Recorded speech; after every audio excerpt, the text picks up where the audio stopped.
नमस्कार दोस्तों, स्वागत है आपका हमारे चैनल टेल्स बाय यशु पर।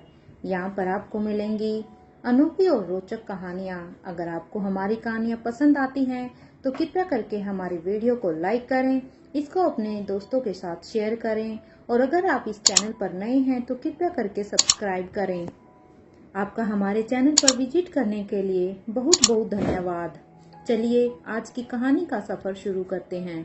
पिछले एपिसोड में हम सब ने सुना था कि एक तरफ जहाँ पर सरजी का वो आदमी अब शीला को कमांड देता है कि वो वहाँ पर आलिशा और आकाश को अपने साथ लेकर उस चौपर में आ जाए, और इधर दूसरी तरफ यहाँ पर उस आदमी ने सरजी को भी यहाँ पर अब अपनी एक धुन का एक डिवाइस यहाँ पर उसे गुलेरिया हाउस में लेकर जाने के लिए कह दी थी। तो इधर सरजी ने भी सेम वैसे ही कहा था, और इधर जैसे ही वो वहाँ पर जाता है तो गुलेरिया हाउस में जो कि अभी नेत्रा के साथ फाइट कर रही थी वो एकदम से उनके सम्मोहन में आ जाती है।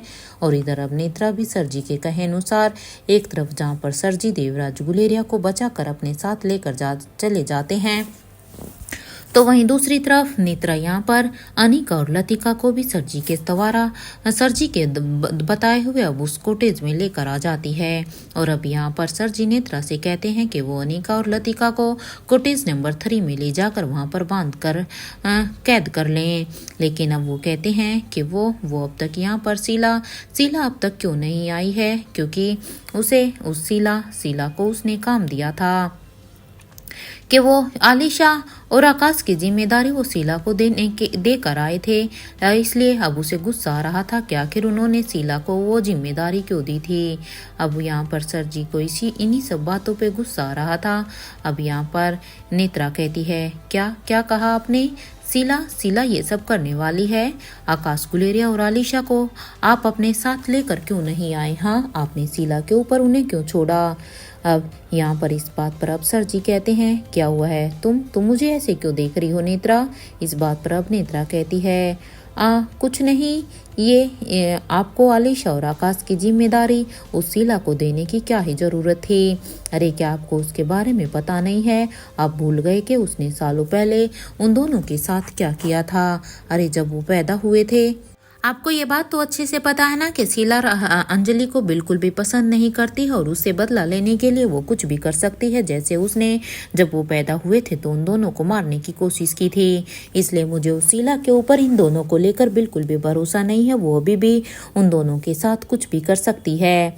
नेत्रा की इस बात पर अब सरजी कहते हैं, देखो नेत्रा, तुम इसके बारे में चिंता मत करो, शीला ऐसा कुछ भी नहीं करेगी और इस बार वो ऐसा कुछ भी नहीं कर पाएगी। अगर उसने ऐसा कुछ भी किया ना तो तुम उसे मारने से पहले एक बार भी मत सोचना, क्योंकि वो हर बार एक ही गलती को सेम रिपीट तो नहीं कर सकती, क्योंकि ये गलती उसने एक बार वो पहले कर चुकी है। और अगर उसने दोबारा से इसको दोहराई तो फिर मैं भी तुम्हें कुछ नहीं कहूँगा, फिर तुम अपने हाथों से ही उस शीला को मार सकती हो। सरजी की इस बात पर अब नेत्रा कहती है, मैं पहले अनिका और लतिका को एक बार वहां पर लेकर जा रही हूँ, और हाँ, आप वो शीला अगर उन्हें लेकर यहाँ पर आए तो आप उसे भी उस कोटेज में भेज देना, क्योंकि अब ये सब उसी कोटेज में ही हमारे बंदी बनकर रहेंगे। नेत्रा की ये बात सुनते ही अब सरजी कहते हैं, नेत्रा, तुम पहले तो इन दोनों को इनके अंजाम तक पहुंचा कर आओ, उसके बाद ही देखते हैं। और फिर वहां से आने के बाद तुम्हें फिर एक बार देवराज गुलेरिया का इलाज भी तो करना है, क्योंकि देखो, एक बार देवराज की हालत तो देखो, इसको बचाना हमारे लिए बहुत ही जरूरी है, क्योंकि ये हमारा एक खास आदमी है। सरजी की ये बात सुनते ही अब नेत्रा कहती है, ठीक है पापा, मैं बस अभी यहाँ पर एक बार इन्हें बंदी बना कर आती हूँ। यहाँ पर ये कहते हुए ही नेत्रा अनिका और लतिका को अपने साथ लेकर अब बाहर जाने लगती है। तो वहीं अब सरजी को भी अब नेत्रा की बात सही लगने लगती हैं, और अब क्योंकि उसे भी अब शीला के ऊपर डाउट आने लगता है। और अब सरजी अपने मन में सोचते हैं, अगर सच में इस बार शीला ने फिर से उस काम को दोबारा से दोहराया ना, दोबारा से नहीं किया, तो वो इस दुनिया से सच में एग्जिट हो जाएगी, क्योंकि एक बार उसने ये सब करने की गलती कर ली है। पता नहीं वो हमेशा अपने मिशन के बारे में कैसे भूल जाती है और वो यहाँ पर अपने पर्सनल ग्रजेस को पूरा करने के लिए लग जाती है।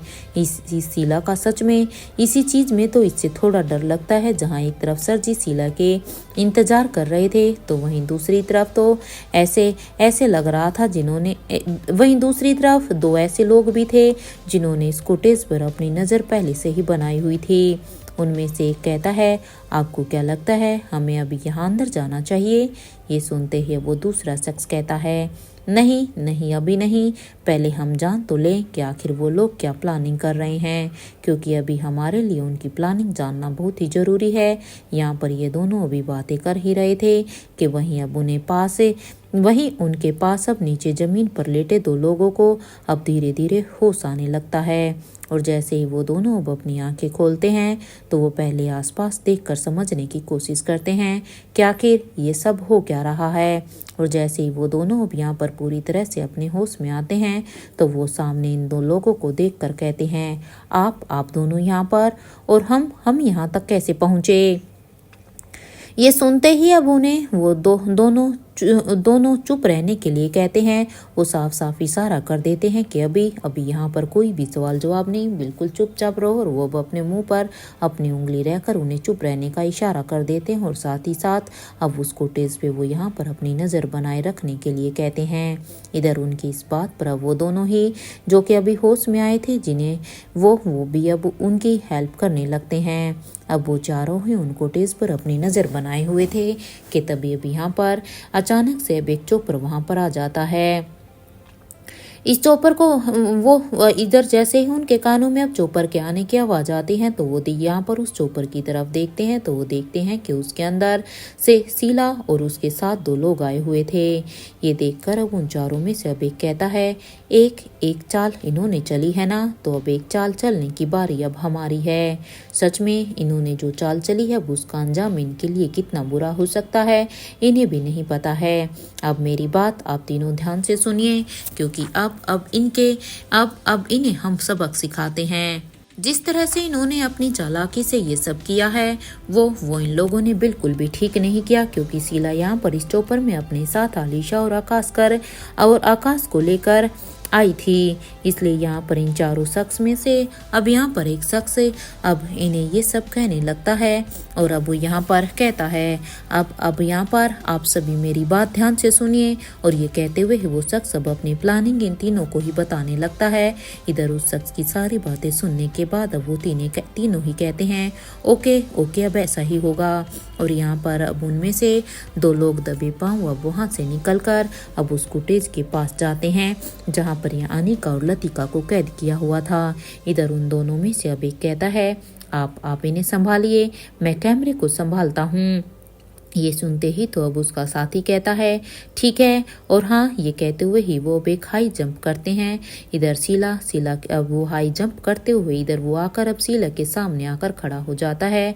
और इधर अब वो शीला के गर्दन पर अब अपना एक तेज दाव चलता है। इस शख्स ने यहाँ पर शीला की गर्दन पर इतना तेज दाव चला था जिससे शीला अब उसके एक दाव से ही अब वहीं पर ही बेहोश हो जाती है। और अब जैसे ही शीला यहाँ पर बेहोश होती है तो उसके बेहोश होते ही वो दोनों ही अब वो दो साथी अब उनके वो बाकी के दो साथी भी वहीं पर ही आ जाते हैं। और वो अब सभी शीला के साथ अब यहाँ पर कविना, आलिशा और आकाश गुलेरिया को भी वहाँ से लेकर जाने लगते हैं, क्योंकि यहाँ पर कविना, आलिशा और आकाश अभी भी अपने होश में नजर नहीं आ रहे थे। इसलिए इन्होंने यहाँ पर आलिशा और आकाश को तो बचा लिया था। कुछ देर के वॉकिंग डिस्टेंस के बाद अब वहाँ पर उनका एक चोपर था। वो सभी अब मिलकर अब शीला के साथ साथ सभी को उस चोपर में बिठाते हैं। और अब जैसे ही वो यहाँ पर आकाश, आलिशा इन सबको चोपर में बिठा देते हैं तो वहाँ पर उन्हें बिठाते हुए बैठाते हुए वो एक आदमी से कहते हैं, ध्यान से इन्हें प्रोटेक्ट करते हुए ही तुम इन्हें गुलेरिया हाउस लेकर जाओ। इधर उस शख्स की ये बात सुनते ही अब उस चोपर में बैठा हुआ आदमी कहता है, मैडम इस शीला का क्या करना है? इस बात पर अब वो लेडी कहती है, तुम इस शीला को मल्होत्रा हाउस छोड़ दो। और हाँ, ध्यान रहे गुलेरिया हाउस में अब कोई भी आकाश और आलिशा को ना देख पाए, क्योंकि तुम्हें आलिशा और आकाश को एक ऐसे बिना किसी की नज़रों में आए हुए ही लेकर जाना है। एक काम करो, तुम गुलेरिया हाउस पहुंचो, वहां पर मैं करण और धनंजय भाई को सब कुछ समझा दूंगी। इधर ये बात सुनते ही अब वो आदमी कहता है, ओके मैडम, काम हो जाएगा। और यहाँ पर वो लेडी अब कहती है, निखिल, भूमिका, इस वक्त तुम दोनों को भी मारवा हाउस के लिए निकल जाना चाहिए, क्योंकि ये यहाँ पर 4 लोग कोई और नहीं बल्कि यह 4 लोग रोहित मारवा, स्वाति मल्होत्रा, निखिल और भूमिका थी। इसलिए यहाँ पर अब स्वाति मल्होत्रा निखिल और भूमिका को भी यहाँ से जाने के लिए कहती है। इधर स्वाति की इस बात पर भूमिका कहती है, लेकिन आंटी, हम यहाँ पर आपकी मदद के लिए आए हैं, और अभी आपने देखा ना ये लोग कितने खतरनाक हैं, तो हमें आपकी मदद करने दीजिए। इस बात पर अब वो लेडी कहती है, वो देखो भूमिका और निखिल, हर लड़ाई हम स्ट्रेंथ के साथ नहीं जीत सकते हैं, कुछ हमें दिमाग के साथ भी जीतनी होती है। क्या लगता है तुम दोनों को, क्या मैं और रोहित तुम दोनों को वहां से फाइट करके नहीं ला सकते थे? इस बात पर अब भूमिका कहती है, मैं समझ रही हूँ आंटी कि आप कहना क्या चाहती हैं। मैं आपकी फाइट को अच्छी तरह से देख भी चुकी हूँ, लेकिन इस वक्त हम यहाँ पर आपकी मदद के लिए हैं। हम इस तरह से आप लोगों को ऐसे छोड़कर नहीं जा सकते। अब भूमिका की ये बात सुनते ही अब स्वाति मल्होत्रा कहती है, इस वक्त यहाँ पर जितने कम लोग होंगे ना भूमिका, वो सब हमारे लिए उतना ही अच्छा है, क्योंकि दुश्मन भी अपनी हर एक चाल पर फिजिकली स्ट्रेंथ के साथ नहीं चल रहा है। वो तो आप लोगों ने भी देखा ना कि दुश्मन ने किस तरीके से यहाँ पर इन सबको बंदी बना लिया है, बल्कि वो यहाँ पर अपनी स्ट्रेंथ के साथ साथ अपनी मेंटल स्ट्रेंथ के साथ भी खेल रहा है। अरे उन्होंने मेंटल स्ट्रेंथ के साथ खेल खेला, तभी तो वो अनिका जैसी इतनी ताकतवर को अपने कब्जे में कर पाए ना। यहाँ स्वाति मल्होत्रा का इधर ये साथ देते हुए रोहित कहता है, भूमिका और निखिल, देखो माँ जो कह रही है वो बिल्कुल सही कह रही है। इस वक्त तुम दोनों ही मेरे विला में चले जाओ। मेरे ख्याल से तुम दोनों की वहाँ पर ज़रूरत है, क्योंकि तुम दोनों की ज़रूरत वहाँ पर चिराग को हो सकती है। इधर रोहित की ये बात सुनते ही अब भूमिका और निखिल दोनों ही कहते हैं, ठीक है रोहित, तुम दोनों अभी अपना ख्याल रखना। ये कहते हुए ही अब भूमिका और निखिल भी अब उसी चोपर में बैठ जाते हैं, जिस चोपर में यहाँ पर शीला को भी डाला गया था और साथ के साथ आकाश और आलिशा को भी बिठाया गया था। और इधर कुछ ही देर में वो चोपर अभी आसमान में उड़ने लगता है। और इधर उस चोपर के जाने के बाद अब रोहित कहता है, आपके दिमाग में क्या चल रहा है माँ? क्या आप शीला मौसी को ऐसे ही जाने देंगी? क्योंकि शीला मौसी का सच में भी बहुत ज़्यादा ही हो चुका है। वो हर बार हमें धोखा देती आ रही हैं। वो हर बार अपनी ऐसी खतरनाक चालें चलने से बाज नहीं आ रही हैं। तो क्या अब इस बार हर बार की तरह इस बार भी वो ऐसे ही बच जाएगी? रोहित की ये बात सुनते ही अब स्वाति मल्होत्रा कहती है, नहीं रोहित, हर बार की तरह इस बार नहीं, बस इसके लिए लेकिन तुम्हें थोड़ा सा सब्र करना होगा। मैंने अभी शीला के साथ वही किया है जो कि किंग ने इंद्रजीत पीरामल के साथ किया था। अब शीला अब तो इतनी जल्दी से बचने वाली नहीं है, क्योंकि शीला को कई बार चांस मिल चुके हैं, लेकिन वो इसके लायक ही नहीं। और इधर स्वाति मल्होत्रा की ये बात सुनते ही अब रोहित कहता है, आपको कैसे पता चला उन्होंने इंद्रजीत पीरामल के साथ क्या किया था? इस बात पर अब स्वाति मल्होत्रा कहती है, तुम शायद भूल रहे हो रोहित कि हमेशा से ही मेरी नज़र सिर्फ अनिका पर ही नहीं बल्कि तुम पर भी थी। अब ये सुनते ही रोहित कहता है, आपको याद है ना माँ कि इंद्रजीत पीरामल की मौत का बदला उन लोगों ने हमसे कैसे लिया था? ये सुनते ही अब स्वाति मल्होत्रा कहती है, हाँ रोहित, मुझे अच्छी तरह से याद है। इसके बाद वो दोनों ही यहाँ पर अपनी नज़र अब फिर से उस कॉटेज पर ही बनाए हुए थे जिसमें अनिका और लतिका को कैद करके रखा गया था। तो वहीं इधर दूसरी तरफ एनी भी अब तक सभी को अपने साथ लेकर गुलेरिया हाउस की तरफ जाने लगती है, क्योंकि दुश्मनों को वहां से बस आलिशा और आकाश चाहिए थे जो शीला ने काम पूरा कर दिया था। इसलिए वहां पर बाकी के अब जितने भी गुलेरिया हाउस के मेंबर थे, जैसे कि यहाँ पर कैलाश अधिकारी, बड़ी रानी, रेखा मूर्ति, इन सब को लेकर अब यहाँ से अब एनी गुलेरिया हाउस में आ गई थी, क्योंकि ये सभी वहां पर अभी भी उसी सम्मोहन में ही थे।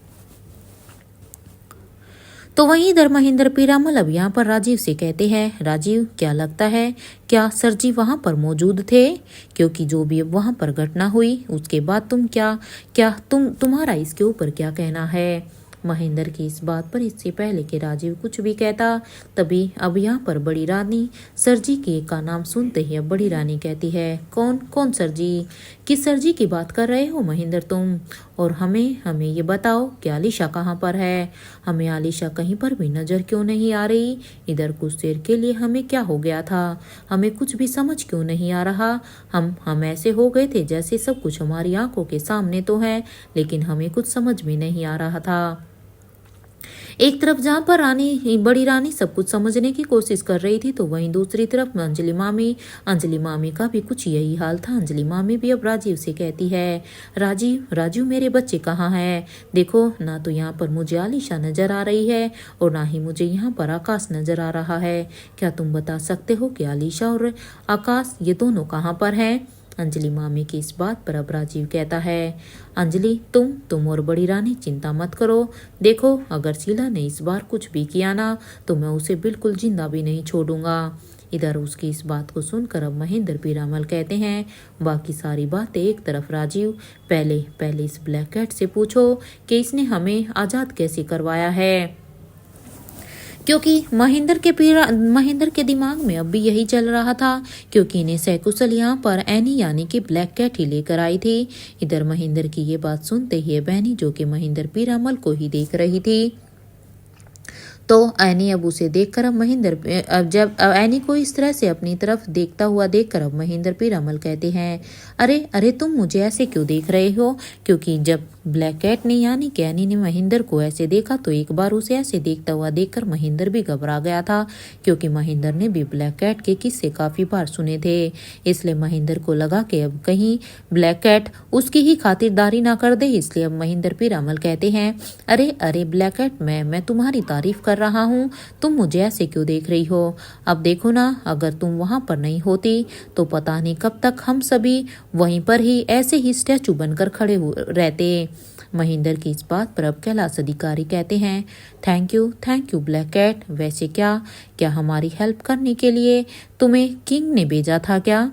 कैलाश अधिकारी की ये बात सुनते ही भी यहाँ पर इससे पहले एनी कोई भी जवाब देती अब बड़ी रानी कहती है, हाँ उनके अलावा ब्लैक कैट किसी की कमांड नहीं सुनती है, क्योंकि ये तो सब जानते हैं ना कि ब्लैक कैट तो उनकी एक खास सिक्योरिटी गार्ड है, तो ये बस उन्हीं के लिए ही काम करती है। ये सुनते अब महेंद्र पीरामल अब राजीव के कान में कहते हैं, भाई एक बार तो आज तक हमें पता नहीं चली कि आखिर सर जी हैं कौन। और देखो इस ब्लैक कैट ने कैसे उनके सामने उस खतरनाक वार का जवाब दिया है। आज तक ऐसा कोई भी नहीं है जो उनकी बनाई हुई धुन के सम्मोहन को तोड़ सके, लेकिन देखो इसने तो वो काम भी कर दिया है।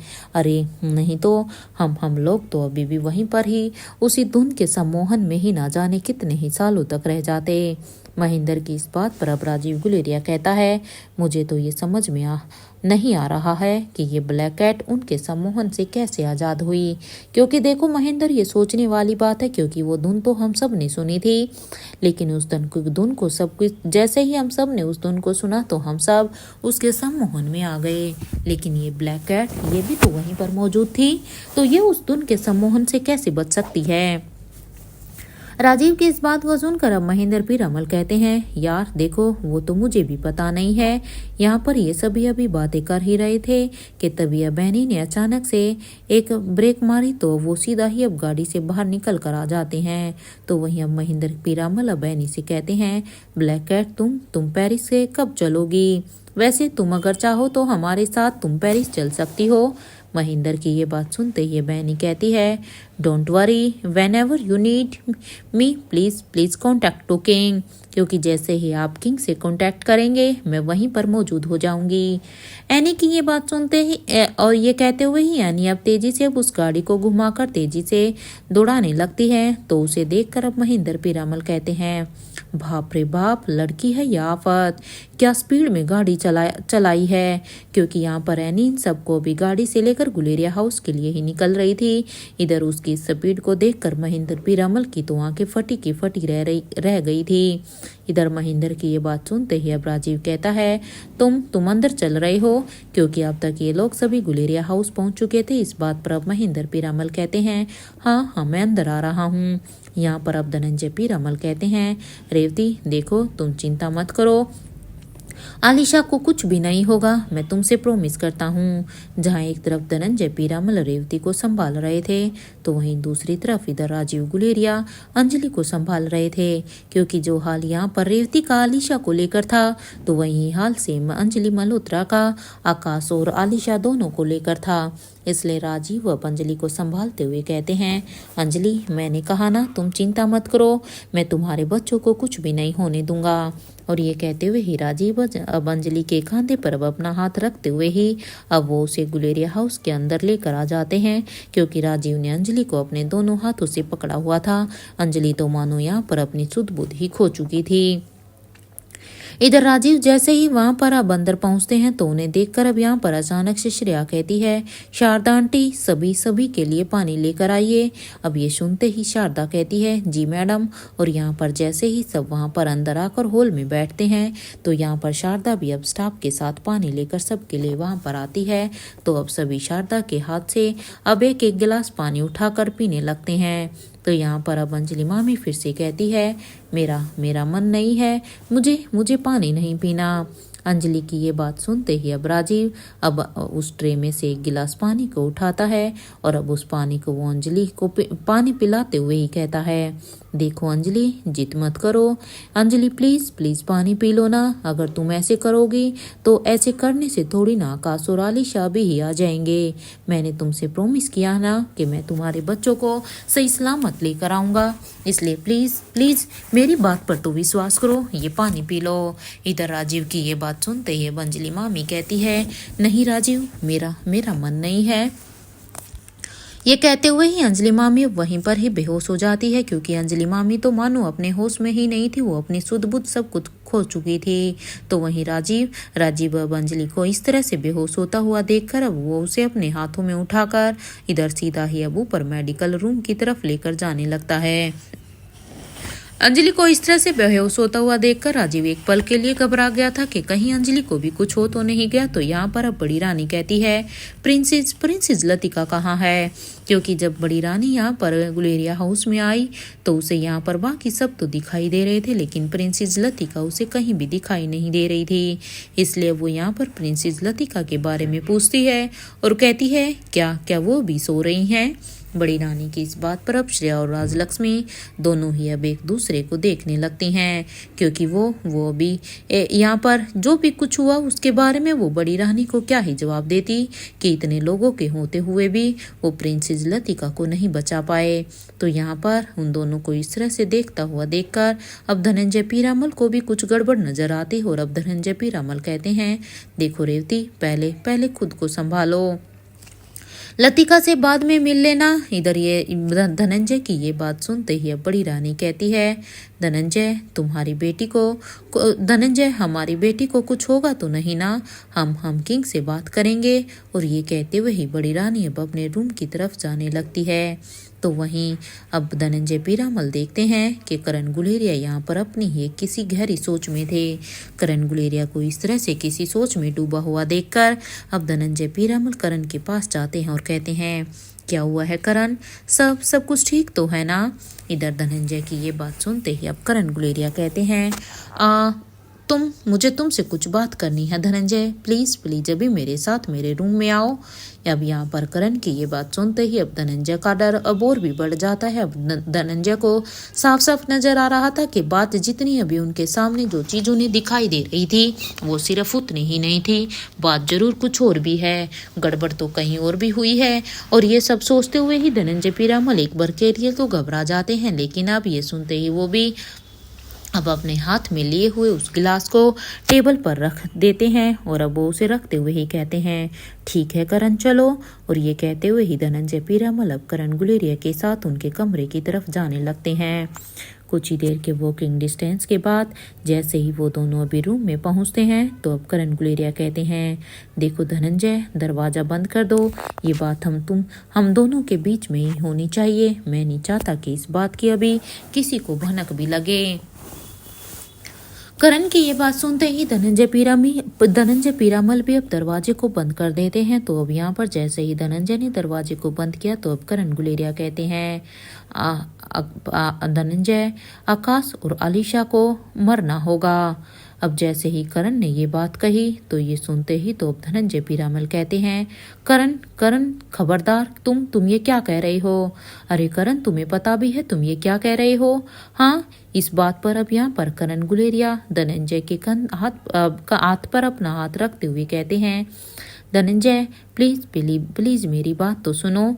अब ये सुनते ही यहाँ पर धनंजय पीरामल कहते हैं, देख करण इस तरह से ऐसे मुझे एकदम से सीधा ही हार्ट अटैक मत दे यार। जो कहना चाहते हो साफ साफ कहो, आखिर तुम कहना क्या चाहते हो? तुम इस तरह से आकाश और आलिशा के बारे में ये सब नहीं कह सकते हो। धनंजय की इस बात पर अब करण गुलेरिया अब पीछे मुड़कर कहते हैं, मुझे ज़्यादा कुछ पता नहीं है, बस थोड़ा सा इंतजार करो, लेकिन हाँ तुम्हें मेरी बात का मतलब जल्द ही समझ आ जाएगा।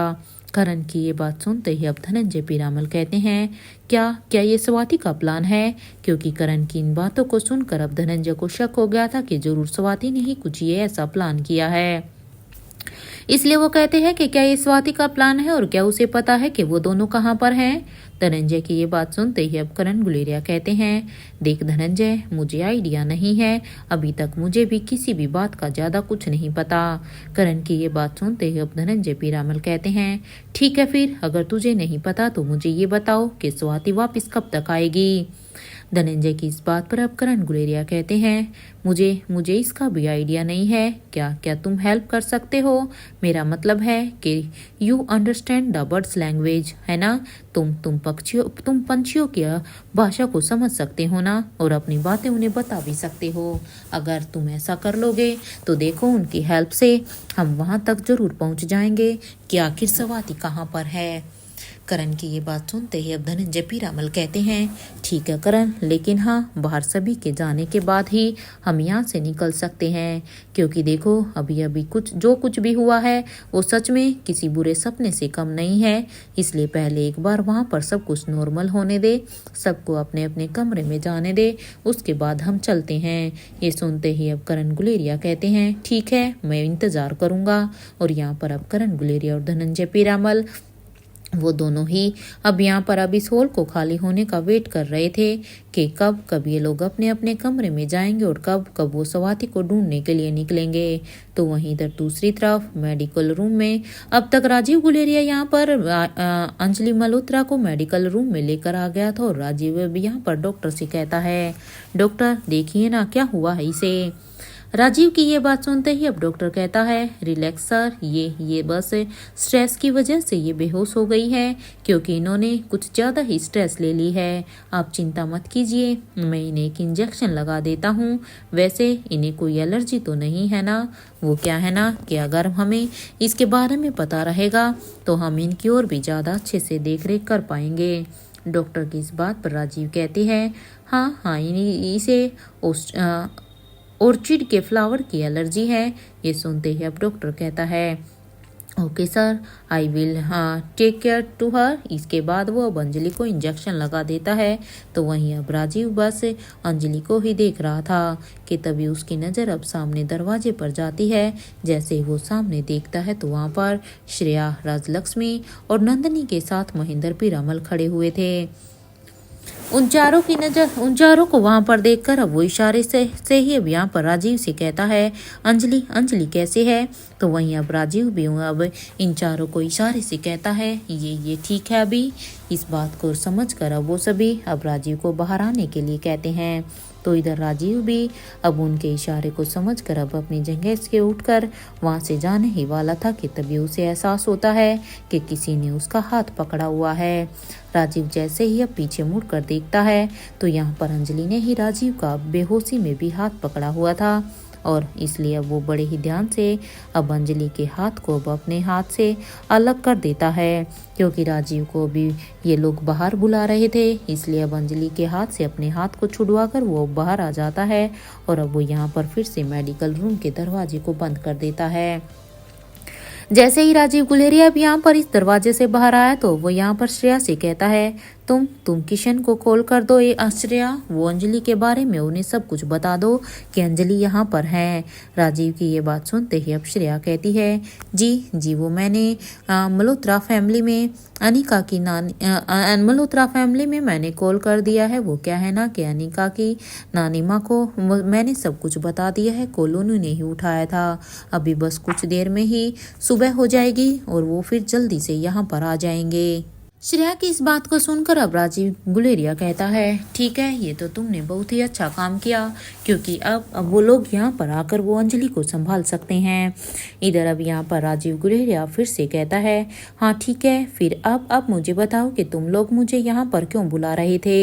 अब क्या हुआ है। अब राजीव की इस बात पर अब श्रेया, राजलक्ष्मी और नंदिनी तीनों ही अब एक दूसरे को देखने लगती हैं, मानो वो इशारों में एक दूसरे से कहती हैं कि क्या उन्हें सब कुछ सच राजीव चाचा को बता देना चाहिए। और अब जब वो एक दूसरे की तरफ ये देखती हैं और एक डिसीजन ले लेती हैं कि हाँ इन्हें सब कुछ सच बता देना चाहिए, तो वो यहाँ पर तीनों ही एक गहरी लंबी सांस लेती हैं। और इधर अब यहाँ पर श्रेया हिम्मत करके कहती हैं, पापा। वो अब ये कहते हुए ही श्रेया राजीव को कुछ बताने लगती है कि नेत्रा का यहाँ आने से लेकर पिंकी और ओमकार ने जो कुछ भी वहाँ पर द गुलेरिया हाउस के एंट्रेंस पर देखा, वो सब कुछ अब यहाँ पर श्रेया राजीव गुलेरिया को सब कुछ पूरी डिटेल के साथ बता देती है कि किस तरह से नेत्रा ने यहाँ पर क्या क्या किया, किस तरह से वहाँ पर एक शख्स आया, अनिका और लतिका को वो लोग कैसे ले गए और साथ के साथ सिद्धार्थ भैया को भी। इधर श्रेया के मुंह से ये सब सुनने के बाद राजीव का गुस्सा एकदम से ही हाई हो जाता है और वो भी यहाँ पर गुस्से में अपने हाथों की मुट्ठियों को जोर से बीच लेता है और कहता है, इसका मतलब कि लतिका उनके कब्जे में है। राजीव की ये बात सुनते ही अब श्रेया यहाँ पर घबराते हुए हाँ में अपना सिर हिला देती है। तो वहीं अब महेंद्र पीरामल राजीव को इस तरह से देखकर कहते हैं, राजीव, रेखा मूर्ति कहाँ पर है। ये सुनते ही अब राजीव कहता है, उन्हें ब्लैक कैट अपने साथ लेकर गई है। वो बेहोश भी तो है ना, बस इसीलिए वो उन्हें अपने साथ लेकर गई थी। इस बात पर अब यहाँ पर राजीव फिर से कहता है, वो केमिकल हमारे पास खत्म हो गया है क्या महेंद्र। अब राजीव की ये बात सुनते ही महेंद्र पीरामल कहते हैं, हाँ राजीव, मेरे पास तो खत्म हो गया है। अब पता नहीं रेखा मूर्ति कैसे ठीक होगी, क्योंकि ये लोग अभी भी जानते थे कि रेखा मूर्ति के ऊपर तो अभी भी नेत्रा का ही सम्मोहन था। इसलिए नेत्रा के सम्मोहन को तोड़ने के लिए उन्हें इस केमिकल की जरूरत थी। इधर इन दोनों की ये बात सुनते ही राजलक्ष्मी के मन में भी यहाँ पर एक बात आती है और वो भी यहाँ पर अचानक से कहती है, एक्सक्यूज मी, मुझे कुछ जरूरी काम याद आ गया है। मुझे अभी के भी यहाँ से जाना होगा। वैसे क्या आप लोग बता सकते हैं कि मयूर कहाँ पर है। राजलक्ष्मी की ये बात सुनते ही अब राजीव गुलेरिया कहता है, वो गुलेरिया हाउस की सिक्योरिटी टीम के साथ बात कर रहा है बेटा। वो जल्द ही आ जाएगा, क्योंकि अभी जो कुछ भी हो गया है उसे लेकर तो अब हमें सिक्योरिटी को और भी टाइट करना होगा। राजीव की ये बात सुनते ही राजलक्ष्मी कहती है, जी ठीक है। और यहाँ पर इसके बाद अब वो यहाँ पर राजलक्ष्मी अपने रूम की तरफ जाने लगती है। तो वहीं राजीव अब यहाँ श्रेया से कहता है, बेटा इफ़ यू डोंट माइंड, क्या आप यहाँ अंजलि के साथ बैठ सकती हैं। वो क्या है ना कि मैं भी जानता हूँ कि इस समय आपके ऊपर भी क्या बीत रही होगी, क्योंकि आप लोगों ने भी के साथ जो आज यहाँ पर एक्सपीरियंस हुआ वो भी बहुत ही गंदा था। लेकिन फिर भी क्योंकि अभी अंजलि की हालत ठीक नहीं है, तो प्लीज़ मेरे लिए क्या आप अंजलि को कुछ देर के लिए देख सकती हैं, जब तक कि मल्होत्रा परिवार से कोई नहीं आ जाता। राजीव की इस बात पर अब श्रेया कहती है, हाँ पापा, मैं यहीं पर ही हूँ और आपको मुझसे इस तरह से रिक्वेस्ट करने की ज़रूरत नहीं है। मैं उन्हें अच्छी तरह से संभाल लूँगी। आप जाइए, आप अपना काम कीजिए। श्रेया की ये बात सुनते ही अब राजीव कहता है थैंक यू सो मच बेटा। और इसके बाद अब वो यहाँ पर महेंद्र पीरामल के साथ अब अपने रूम की तरफ जाने लगता है। तो अब यहाँ पर श्रेया और नंदिनी अभी भी जो कि यही मेडिकल रूम में ही थी, इसलिए अब श्रेया कहती है नंदिनी भाभी आप प्लीज़ आप भी जाइए और बच्चों का ख्याल रखिएगा, क्योंकि देखो बच्चे भी काफ़ी घबरा चुके हैं, इसलिए आप बच्चों को जाकर संभालिए, मैं यहाँ पर इन्हें देख लूँगी। श्रेया की ये बात सुनते ही अब नंदिनी भाभी भी कहती है श्रेया, अनिका, लतिका और सिद्धार्थ ये तीनों ठीक तो होंगे ना, क्योंकि अभी भी नंदिनी भाभी इन तीनों को लेकर काफ़ी ही घबराई हुई थी।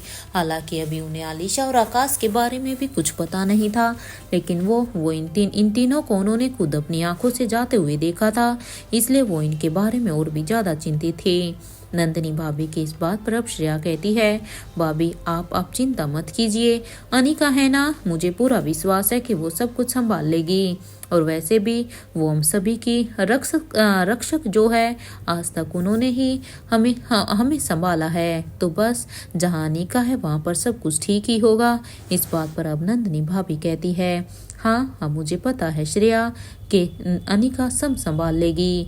जहाँ एक तरफ गुलेरिया हाउस में सभी उन्हें लेकर परेशान थे, तो वहीं दूसरी तरफ एक लोकेशन पर कॉटेज नंबर 3 में अब यहाँ पर नेत्रा अपने मन में सोचती है कैसा होगा अगर ये अनिका हमारी टीम में शामिल हो जाए, क्योंकि वैसे भी सच में ये फाइटर तो एक बहुत ही मस्त है, वैसे भी हमारी फाइटर को अच्छी ट्रेनिंग दे सकती है ये, क्योंकि इस लड़की का हमारी टीम में होना बहुत ही ज़रूरी है। अगर ये हमारी टीम में होगी तो फिर तो हमारी जीत पूरी तरह से निश्चित है, क्योंकि नेत्रा ने आज यहाँ पर अनिका की सच में फाइट देखकर खुद नेत्रा भी उसकी एक फ़ैन हो गई थी। अब नेत्रा गुलेरिया वो करेगी जो मैं चाहूँगी, क्योंकि वो अब मेरे सम्मोहन में है, तो अब मेरे सम्मोहन की वजह से अब जैसा मैं चाहती हूँ वो वैसा ही करेगी, उसके पास ना कहने के लिए तो कोई ऑप्शन ही नहीं है। और ये कहते हुए ही नेत्रा भी यहाँ पर जोर जोर से हंसने लगती है, क्योंकि नेत्रा ने अब अपने मन में पूरा का पूरा प्लान बना लिया था कि वो अनिका को अब किस तरह से यूज करेगी। यहाँ पर नेत्रा जहाँ भी ये सब सोचकर जोर जोर से हंसती है, तो तभी उसका ध्यान अभी अचानक से टाइम पर जाता है, और जब वो टाइम की तरफ देखती है तो वो भी यही सोचती है आखिर ये शीला कहाँ मर गई है। 1 मिनट, कहीं उसने हमें फिर से धोखा तो नहीं दे दिया ना। उसे अच्छी तरह से पता है कि पापा को आकाश, गुलेरिया और कविन आलिशा की जरूरत है, फिर भी इसके बावजूद भी क्या सच में उसने हमें धोखा दिया? कहीं उसने अपने पर्सनल ग्रेजेस के कारण उसने कहीं ऐसा तो नहीं है कि उन दोनों को फिर से कोई नुकसान पहुंचाया हो? देखो शीला, इस बार मैं तुम्हें नहीं छोड़ूंगी। अगर उन्हें कुछ भी है हुआ ना तो तुम्हारी मौत तो मेरे हाथों से ही होगी, क्योंकि इस बार तुम आलिशा और आकाश को कुछ भी नहीं कर सकती हो, क्योंकि वो दोनों हमारे मकसद में काम आने वाले हैं। एक बार पापा ने तुम्हारी उस बेवकूफ़ी को माफ़ कर दिया था, लेकिन इस बार नहीं। मैं तुम्हें बिल्कुल भी नहीं छोड़ने वाली हूँ, सच में, क्योंकि तुमने सच में बहुत ज़्यादा समय ले लिया है। अरे जब मैं अब तक यहाँ पहुँच चुकी हूँ, तो तुम्हें अब तक यहाँ पर आने में इतना समय कैसे लग रहा है? अब ये सोचते हुए वो यहाँ पर फिर से अनिका की तरफ देखती है और अब कहती है इस अनिका से तो मैं बाद में निपट लूँगी, पहले बस मैं तुमसे ही निपटना चाहती हूँ। और ये कहते हुए ही नेत्रा गुस्से में अब उस रूम से बाहर निकलकर अब उस कॉटेज नंबर 1 में जाने लगती है। तो उसे इस तरह से जाते हुए देखकर अब स्वाति मल्होत्रा कहती है रोहित तुम बस जल्दी से अंदर जाकर अपना काम शुरू करो, और मैं यहाँ पर बाहर वहाँ के कैमरे को संभालती हूँ, क्योंकि वो अभी यहाँ से गई हो और हमारे पास यही एक सही मौका है। इधर स्वाति मल्होत्रा की ये बात सुनते ही अब रोहित कहता है ठीक है माँ। और यहाँ पर रोहित अब खुद को कैमरे की नज़र से बचाते हुए ही अब जैसे ही नेत्रा यहाँ से निकली तो वो खुद कॉटेज नंबर 3 की तरफ जाने लगता है। तो वहीं अब तक बूढ़े बाबा भी चौपर लेकर फिर से वहाँ पर वापस आ जाते हैं, और अब वो वहाँ पर कहते हैं मैडम आपके कहे मुताबिक मैंने सभी को उनकी जगह पर पहुँचा दिया है, क्योंकि थोड़ी देर पहले आलिशा आकाश को मल्होत्रा को गुलेरिया हाउस में कोई और नहीं बल्कि बूढ़े बाबा ही लेकर गए थे। बूढ़े बाबा की ये बात सुनते ही अब स्वाति मल्होत्रा कहती है अभी तुम्हारा काम पूरा नहीं हुआ है। यहाँ पर रहकर रोहित के आने का वेट करो। स्वाति की इस बात पर अब बूढ़े बाबा कहते हैं, मैडम आप चोपर में आ जाइए। बूढ़े बाबा की ये बात सुनते ही अब स्वाति मल्होत्रा कहती है, ठीक है, तुम चोपर को उस कॉटेज के पास लेकर चलो। और ये कहते हुए ही स्वाति मल्होत्रा वहाँ पर उस चोपर में आकर बैठ जाती है।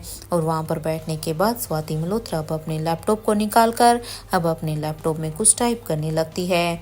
वो सबसे पहले तो अब उस कॉटेज के डिजिटल लॉक को क्रैक करती है, क्योंकि वहाँ पर स्वाति मल्होत्रा अच्छी तरह से जानती थी कि नेत्रा ने जिस कॉटेज में यहाँ पर अनिका को और लतिका को रखा हुआ है वहाँ पर एक डिजिटल लॉक है। तो जब तक रोहित वहाँ पर उस दरवाजे तक पहुँचता है तब तक स्वाति मल्होत्रा इसे क्रैक करती है, जिससे कि रोहित अंदर जा सके। लेकिन उन्हें कैमरे को हैक करने के साथ साथ सर्जी के लिए भी एक इल्यूजन क्रिएट करना था, जिससे कि किसी को भी कानो कान भी खबर ना हो, इवन शक भी ना हो, और उन्हें इस रूम में भी सब कुछ नॉर्मल लगे कि यहाँ पर सब कुछ नॉर्मल है। इसलिए वो यहाँ पर रोहित के इंटर करने से पहले ही वो यहाँ पर अब एक वीडियो क्लिप को निकाल कर अब वहाँ पर मेन स्क्रीन पर चलाने लगती है, जिससे कि देखने वाले को सब कुछ यहाँ पर नॉर्मल लगता है। और यहाँ पर रोहित जैसे ही अब उस रूम में आता है तो सबसे पहले रोहित का सामना यहाँ पर सिद्धार्थ से होता है।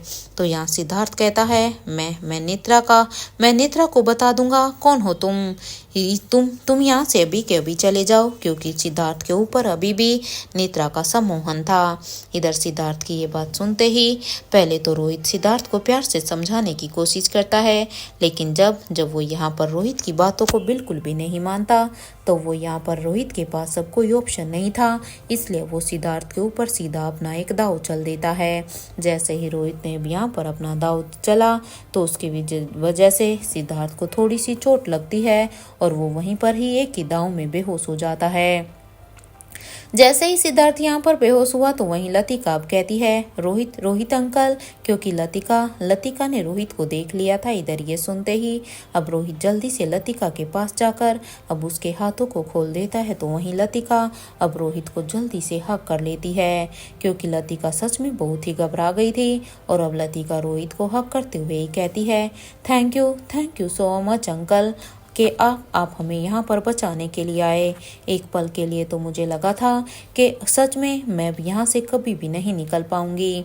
लतिका की ये बातें सुनते ही रोहित कहता है, बेटा आप ठीक हो, घबराने की बिल्कुल भी ज़रूरत नहीं है, मैं आ गया हूँ ना, आपको कुछ भी नहीं होने दूंगा।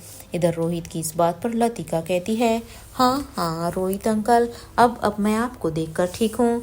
यहाँ अब लतिका से अलग होने के बाद रोहित अब अनिका के हाथों को खोल देता है और वो अब उसे अपनी बाहों में उठाकर अब उसे उस रूम से बाहर लेकर जाने लगता है, क्योंकि अनिका तो यहाँ पर अभी भी अपने होश में नहीं थी। तो इधर प्रिंसेस लतिका भी अब उनके पीछे पीछे जाने लगती है। इधर वो दोनों जैसे ही बाहर आते हैं तो वहाँ पर स्वाति मल्होत्रा का चोपर पहले से ही यहाँ पर उनका वेट कर रहा था। इधर रोहित अब अनिका को यहाँ पर चोपर के अंदर लेटा देता है। तो वहीं अनिका का सिर अब यहाँ पर स्वाति मल्होत्रा की गोद में था, क्योंकि रोहित ने जैसे ही अनिका को अंदर लेटा है तो स्वाति मल्होत्रा उसके सिर को अपनी गोद में रख लेती है। इधर उसे ऐसे देखकर अब स्वाति मल्होत्रा कहती है, रोहित क्या अनिका को भी, क्योंकि यहाँ पर अनिका को इस हालत में देखकर अब स्वाति मल्होत्रा को शक हो जाता है। लेकिन यहाँ स्वाति मल्होत्रा ने इतना ही कहा था कि अब तभी रोहित कहता है, हाँ अनिका को भी। इधर ये सुनते ही अब स्वाति मल्होत्रा कहती है, तुम अनिका को भी ठीक कर दो ना रोहित, जैसे तुमने निखिल और भूमिका को किया था, और तुमने ही तो अनिका को उसे धुन का आइडिया दिया था ना। ये सुनते ही अब रोहित कहता है, माँ मैं अनिका को मारवा हाउस में ही ठीक कर दूंगा, आप चिंता मत कीजिए, क्योंकि वहाँ पर अंदर अभी सिद्धार्थ गुलेरिया भी है। तो बस आप तब तक इसे संभालिए, मैं एक बार अंदर से सिद्धार्थ भैया को भी लेकर आता हूँ। ये सुनते ही अब रोहित भागकर अंदर की तरफ जाने लगता है। और इधर वो जैसे ही रोहित अंदर जाता है, क्योंकि वहाँ पर उसके पंच की वजह से सिद्धार्थ वहीं पर बेहोश पड़ा हुआ था, इसलिए रोहित अब बड़े ही ध्यान से अब सिद्धार्थ को उठाकर अब उसे भी बाहर लेकर आता है। और अब उसे बाहर लाने के बाद अब रोहित सिद्धार्थ को भी उस चोपर में लेटा देता है।